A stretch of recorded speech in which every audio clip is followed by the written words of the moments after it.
মাশাআল্লাহ, অনেক সুন্দর কালার এসেছে। হ্যালো এভরিওয়ান, আসসালামু আলাইকুম। কেমন আছেন সবাই? আশা করি সবাই ভালো আছেন। বিকেল বেলায় একটু ফ্রেশ বাতাসের জন্য আমরা নদীর পাড়ে হাঁটতে বের হয়েছিলাম, কিন্তু সেখানে গিয়ে হঠাৎ আমার চোখ আটকে গেল এই গাছটা দেখে। দেখুন তো চিনতে পারছেন কিনা? হ্যাঁ, ঠিকই ধরেছেন, আমাদের সেই চেনা মেহেদি গাছ। তারপর দেখলাম এখানে একটি গাছ না, আরো অনেকগুলো মেহেদি গাছ আছে। একটা বড় গাছ দেখে এখান থেকে আমরা কিছু তাজা মেহেদি পাতা নিয়ে গেলাম বাসার জন্য।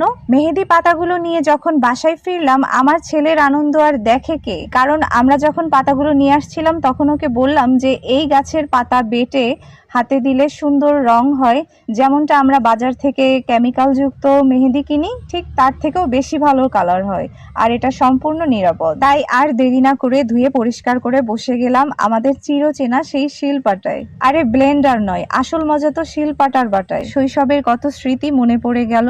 আজকাল তো এই গাছ সচরাচর দেখাই যায় না। দোকানের কেমিক্যালের চেয়ে প্রকৃতির এই রং হাজার গুণ সুন্দর। সত্যি বলতে বাড়তে বাড়তে যখন আমার আঙ্গুলগুলো লাল হয়ে যাচ্ছিল তখনই বুঝে গিয়েছিলাম যে পাতাগুলোর রং দারুণ হবে। আর এদিকে আমার ছেলে ছটফট করছে কখন ওর হাতে লাগানো হবে। আমার হাতে একটু মেহেন্দি লাগিয়ে দাও, আমিও আমার হাতে একটু মেহেন্দি লাগাতে চাই। মাম্মি আমার হাতে অনেক ভালো করে লাগিয়ে দিও, জানে লাল রং অনেক সুন্দর দেখায়। আমার না খুব মজা হচ্ছে। নাও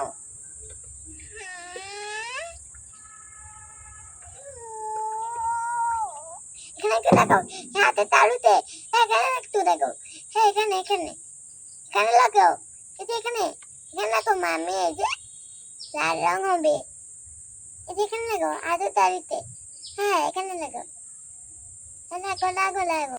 ওয়াও,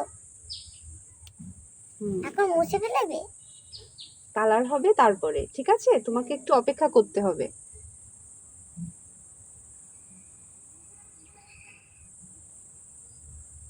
অবশেষে আমি ওর ছোট হাতে মেহেদি পরিয়ে দিলাম, কিন্তু ওকে একটা কঠিন শর্ত দিয়েছি যে ধৈর্য ধরে অন্তত 30 মিনিট অপেক্ষা করতেই হবে। আব্দুল্লাহ, জি আমি আব্দুল্লাহর 2 হাতেই মেহেদি লাগিয়ে দিয়েছি, হাতের তালুতেও লাগিয়ে দিয়েছি। হ্যাঁ একেবারে গাছের তাজা মেহেদি শিলে বেটে তারপর আমি ওর হাতে লাগিয়ে দিয়েছি। এখন তো আর এগুলো দেখাই যায় না। হ্যাঁ, এখন তো আর এগুলো দেখাই যায় না, শুকানোর পর তুলে ফেলবে, আর আপনাদেরকে দেখাবো কত সুন্দর রং হয়েছে। হ্যাঁ, আপনাদেরকে দেখাবো কত সুন্দর রং হয়েছে, কমেন্টে শেয়ার করব। আমার লক্ষ্মী ছেলে 30 মিনিট তো দূরের কথা, ও আরো বেশি সময় অপেক্ষা করেছে। ছেলের মুখের হাসি দেখেই বুঝতে পারছেন যে ও কতটা খুশি। দেখুন, একদম খাঁটি রং। ভিডিওটি আপনাদের কেমন লাগলো এবং আপনাদের শৈশবের এমন কোনো স্মৃতি আছে কিনা অবশ্যই কমেন্ট করে জানাবেন। ভালো লাগলে লাইক কমেন্ট দিয়ে পাশে থাকবেন। আল্লাহ হাফেজ, বাই বাই।